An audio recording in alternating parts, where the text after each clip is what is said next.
mpo no ya yasentoma wo mu hia ware chese mu aye mu jensan abode aposifo de hwan ka sojafo ye wo se sa ensem ni nyina da afiri ho esane Dr. George Akufu Dampari asese wo ye Ghana IGP nti enia otumfo se tutu cheche ni nsemu ho eba bam no sesei Ghana fo adwene mpo ana ewo aposifo ho no sa adwene pobo ni nyada firi ho esan sesese aposifo obo adwuma papa usho aman Ghana ni nchoni ni zigizaga mu ha aposifo adwuma dia wo mo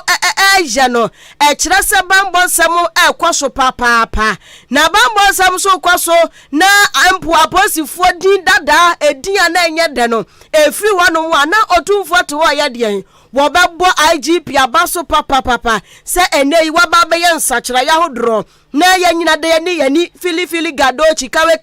ko twura wisi ahune santam ani yi ya de ahunu bi se Ghana aposifo adwumadie ahodro no ensachira ya bam otumfo se tutu eto ne samso obo amane biemu ha na wo kire mu eba bamu se emprempre ya kase yakodi bronya nanka daje ni pusukura wa Ghana ha sei ubeti na we afa me dade sen ene we afa me car we awia me moto we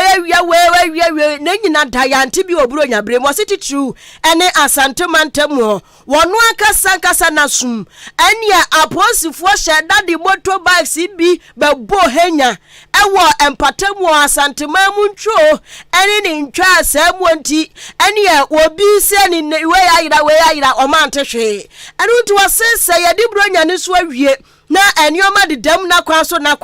a wan kanchira IGP se moni ya na se de bentu obeka wotoa ne nsam so biam ya no wo kire mu se wo yisa eye showbo na ba santima mu bro nya bre mu firi ho a posifu ankasa se so mama ke time ahihye wo mu yie papa se de ya se ya de posi Ghana posi to apaso akwato wo mu wo papa mu buo mu ayeduru kane no na ka posifu di no ewo form se emu abani monyam surunku bi achase enioma hudro ekwoso papa wasatu ani nsem so biam ya no wo chem se abra eye nanado dankwa kufu adu Ghana mampani ebo IGPD no ene na nyasam ketua waba ne naso wonde afutuo 1212 bi atunanim se na ho brase no wonkura mu ankosi ase esanse mpe bebre kofo bu emam dibra na didiri wo mutiri mu anu nti adwuma wo so wo ye kura na wabo ampa ho wetubi nye enti wo tu ne fo papa na nyame anim no kura ne obronsamatiko dia IGP aye wo krom ha se no so kire pefe se ahobrase ne afutuo de ma ye nyidada ankwankogu eka ne sen yen kasem akogu asase pam ya sesei efifi doso ama posifuo din no so ekwananimo say yet in process nka getting ka we fie ni bebia ehunu se posifuo so possibility ebi na yake ye ne de ehunu bi na minya na se shepa amo ka pomo ye na Ghana ma be ma mo asu bi ne nkoso aba na ba ye shepa mo dia tukwa mo ama na ye nyina ye hunu sansa process no se ampa ye adwuma no na me da mo se mo nto aso nya na sa ama so some catchers won't found Brazil. So about 2 some catchers from Magic Bernard, Diamond, and Sano, and Senipa, and check and referee, and the Yakulichi, and the referee. This will wait the moons was a son, twas a son, and now fact on the time. What is saying? She say, I'm the Paponam, who do Master Dano Joe, to be so I had the Bechemoha. Moto. Abraham no so kumasi aponte so ami antikrono so nipa wuti din kai aya asanteman wura otufo se tutu na yaku yanim kasiebo nim kira wadwen 0533898915 wo de fa won mo beken kan ede amount se yagusu agina asanteman temwa na busua nie esi wa asanteman temwa nya sabeketwa assistant trabrashe bedwani Onimonyamfo Kennedy akompra kwa Japan nansen kwabra kwa sika chemse fia amenti Kennedy nkanam so wakoda wonkoda on train ho mo ne bra sana kwabne enya sam kitro Kennedy akumbra kwa Japan wana wasori na sori a wasori de nya sam kitwa wode na mrante sam ene ne sam akwabra shebedwade a wogiram de madehia wonom ewo bantama constituency eye onibonyamfo Francis Asenso buache so na onibonyamfo Kennedy akumbra kwa Japan kira se onibonyamfo Francis Asenso buache wone kane eye Chief Justice enini yabua omumienu akatumta edi dwuma bi wo krom ha omumienu mra bonti be kirekirem woma ba kirekirem na was parking gidigidi toto eni asembegi kubo ewa bantama abatro mpeswa ne so eni abusua nya asemtie ukopiem ewa bantama abatro mpeswa ne so aye ka se Kennedy akumpre kwa Japan ni nua ba ma people wani Asenso buache na epre eye akunya no homra shebedwam akunya no ho abatro mpeswa no so ti ye ka sei enche bia eni pipifo wono ma ba no mbekwa akoto ayi mra shebedwamfo no Kennedy akumpre kwa Japan ni nua ba ma eka hu bia wani Asenso buache epre etiani okota na chi wo campaign mu ti santo aboni mu ho ena asasem we kwaje ta ewo ho wo se corruption keta she pro ye dwurum kankan hu abo se tefu a ekoso ewo MPP amanyokom nyinada se Asenso buache mu amba bonti amba beka ansa wo mudi ana wa mankyerɛkyerɛ mu di asam ne sitia wonu ankasa Kennedy akumpre kwa Japan no beba bekyerɛkyerɛ wo sanso to aso biem dia ne wo kyerɛ mu ese ye kasai edan na wo ka ho asem no ewo Asenso buache ene kane Chief Justice eni yabu a ensem ya wonom ede ye de omope enu nti se obi bewuo na nipa no besom Ghana ye bema ne dan na edan no na busuafo amfo mani hu anansa busuafo ntimi ntremu na wo mfanjoju wo mkra na MPP fo no bi betwa mo ho ageda na free abusuafo asam de won trase enu nti ye ka se wase 2024 abato na bekoso no ejina John Dramani Mahama so anase MPP ni di otu franka Dr. Alhaji Mahamudu Bawumia so edisa kwafo se ya Bawumia se ya Mahama di obewi ni no ono Kennedy akumpre kwa Japan asha dat basum kwa wo mu baba behwehwe sa asemi mu sa Mahama wini a waye gredi se wode ne task force no ekofesi sa Mahama ebu ayen na yenje dan no made sefata sa aye Dr. Alhaji Mahamudu Bawumia so wini a ne task force aye gredi wo mo ko Bawumia ho akweka kyesa Bawumia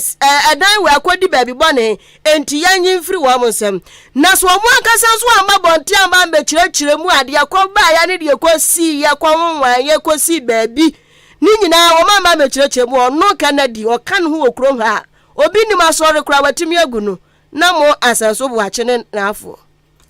Former Chief Justice Oni Judicial Service Any Asenso Omu meya no Ahenkan Justice Mafu Sound Owu ya no Ifi a wotimu no Edie na esi Abadia enipa bi omu fa sa dan kra ne enwo wo mu ene positions nti ompese omu de fa omu ba omu abedu omu num I have a tax for the Vice President of Mahama. So Vice President winio Mahama ne winio me say sa dan no de media chiri am be kiss us my investigation because woman person sa dan no ne enwo wo mu omu pa omu nya ne ombeka Ghana first meka no kure kosisi mu na ka no kure ya Cecilia bafu be sui Rade jabe Cecilia bafu be sui anje bia obi de muso aba be sui wagu wa masore ye se wati asibo party ni munyina ye mo guarantee mo pe bi no mo pe akuma bi nyira so wo ba ni pa wuti ni kan aya Asen Central Branche bedwani onimonyamfo Kennedy akumpre ko Japan na wo kira wadwen 0533898915 0533898915 wo de ba making kan ede amount na yakoya nimu abusie ekrom ha yetia no nyame anim ni obi aso nim nyame na me beka obi anim sa afie we ya wura mu 2024 abato afe na enkofu edikan yi wo muti 2023 ni mu ya wo mo hyase ye elections ahodro wo mo parties ahodrom dia na doso wo mo so wo matelanku one side e twen say electoral commission ebaya pepe omosonso wo ho na ye ka say owura bi nso ayi ne ti ya akwa no woskapa ye kan sika say sika bon obi tia wo se nyame anim no kurani nya so wo se ye Ghana fo anim sa papa ne de sika bon ne ho pa na sika bon wa wote wo hwa na bra wa ya wo bo ewo abafo nteta kase no so ne ade a akwantu a wotuo ne me se ne iPhone kura no gold atare ya kire se bam ya ni din cheda no ye di gold na atwere ti akwani de woskapa na waso wa president ye di nipa meka na semi ono na kaka moto bibi eyi ni ti awon krampupu ni mantamu ani ebusa sa hwan na hwan na de kaka moto bi asi new force the new force hwan ya obeyi na nimu kire se kaka moto bi na ye mia aya na kwa me bedi akon aka cheda asem na mi kan se de ordinary mu pona to dwa so ye businessman de na so no wo pemampani adi nyankopon na sha da friend da yesum se unia park your kuku ede onkaka na ko Ghana na Ghana wo kono wa wo man Ghana kone kodi wo mo so nti eyo fra eyo calling nyankopon na sha da friend no na fra nyankopon fra ni awayi ne timu po adi so wo pemampani adi krom 2024 ye behu no nyame na dom na electoral commission bibia do tomu ye behu no ewo ballot papers ahodro so no wase nkofo bi ahase edi nkomo akwa sika di onya firi akwa edi owo sika pa wa eburo pa o ni sika di eburo boto be edu akwa wo sika no onya ni sika firi na no wase munyai Ghana fo munhwe di ewani mu yase don't mind the body mind the engine anu nti munhwe di ewani mu na muhunu asem kra ehye na no awode ba wase wono no na brabo a wa bono nyame anim ne kurani eno nko ena dia nani swade hu no so ode ma Ghana fo no so nko eno nti ya ka sei wo hwe bia ne lifestyle ka sa hodura wo yusuo entade pa wo hye mpaboa pa wo hye ene watch sa hodura wo bo ene dia ka ho ka sei ya wade wa kwa dia sika ma no wo hwe obedi sika nya no no anka sakura sika bebrebe ne spend ya hodura lifestyle die mu o hye sika di obedi wo se sa adwen mu nyimfiri mutrim na muntie asamu a waka na dia honhom no kasa kira safodo ena muntie wose Ghana fo bebre no a anyante na se ne opese waye ne se opese Ghana efiri adumu kwa adumu opese wosesa Ghana shebre Ghana tebia enu nti se munya asotie ne yie na muma no kwan no ba mo nchen a mubehu sa wosoro ahima mu kwan safo ano ekura no enu nti no nsama hodura kwafo keka na eni wo sika na wo shatade we ne expensive ni luxurious cars ni ade ni afia kese ni wose munya keka munyai na muhunu ani swade hunu ekura no na ani swade hunu ekura no ne de nyame anim no kre eni obronsam etikopo. You might see like I'm living a celebrity life. No, it's me cherishing my relationships with people and letting them respect my vision, my understanding, my commitment, my loyalty to them, and I have to be in their paths, in their lane. But you can tell my friends are boxers, my friends are musicians, my friends are footballers, my friends are also presidents, my friends are all type of people, my friends are pastors. In fact, my best friend is blind and he's called Brown. So I have all type of friends, but I don't think the country has ever looked at me from that angle. Well, they're just looking at the glittery part and who is the star and all of that. Look, don't just concentrate on the messenger. You need to concentrate on the message. Hence, that's why I came with the mask. Because I was asking the country, which one are you choosing? Are you choosing the one, the face that you want to find? Or you're going to look for the message that this person is bringing? Kaka motobi na ebaye no. Asechira no. What you say? You get it? Ghana for kaka motobi da kwa osoro. Na mask we dey hwan na share chire na hwan na share chire asam no a eba no enti dey so be kwa asore yase sofo na sofo ti say nkofo akonsafo ya ye hu hwe kra ne yeke ane sofo ti say yase sofo ti say kra no ti asam a wo ka no u dey ti asam no bible mu asam no wo ka no tie na mom sa kira na dey sofo nkobru samjem enti wase mu nti asam no a o ka no mamo hwe no ya na kwedi wo school na Ghana for so de obi o sika ya ne yenim so mo different planet ye ndo mo ne ahia for grow o se mu nya sa keka no ate na mo hwe de all kanu papa ya tini ka businessman o sika say bro the new force we buy krom akaka moto bi no na hye kire ya sese wayi ni trimu po adi nana kwame bedi akon aka Cheda na yanko yanimu ewo Kasiebo no emu Penny kwanchirafo no eneda Consumer Protection Agency ano eyo owura Kofi Kapito wodin sembi atudwa ya wose emprepre Ghana ha yetie no na nado danko akufado ene ne dom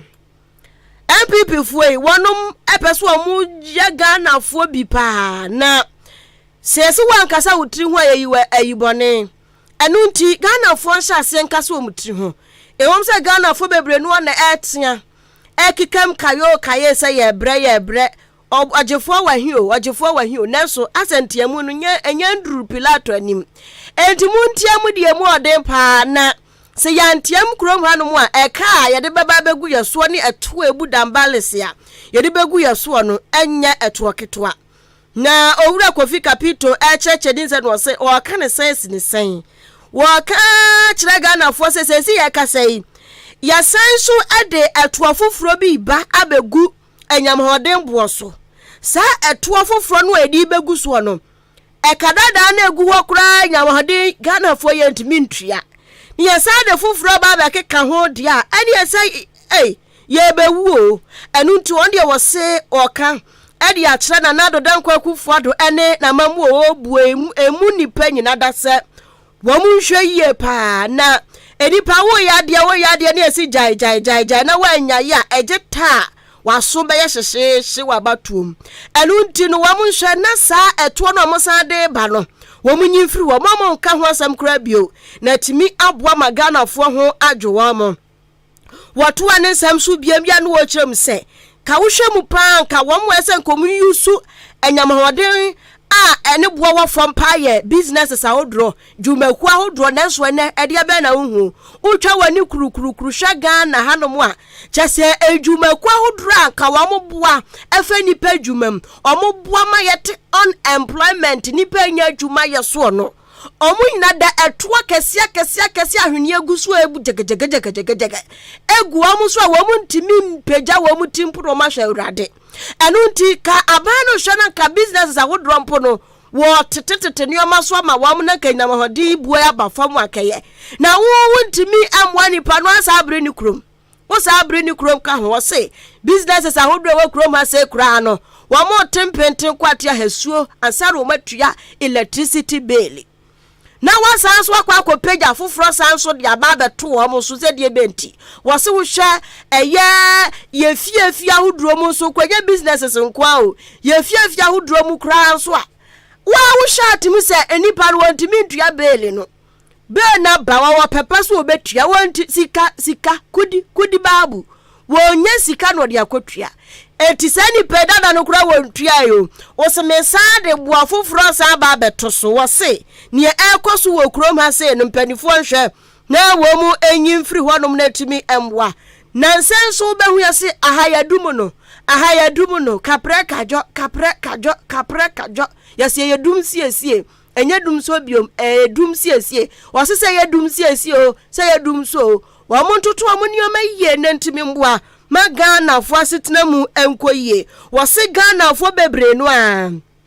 ena eka de ha wo mo efa sa eye electricity bill bua hodro dada so nanso bebre no aso ayefo bebre akoma no atumi ena wo tetetete wa ya mosomoso ade ne edidi ni wurem edidi ni brem edidi ni zigizagem so wonka wote won wa ya moso o kakra bi pe no ma babonten a ebu edie mu nte so monte anyawoden bo so o Ghana fo nyina nkambom yankambom na yanka bibi nchira ban no na ban no so hunu de etete yen se wan ton we yade a unua kwapie unya no aduru.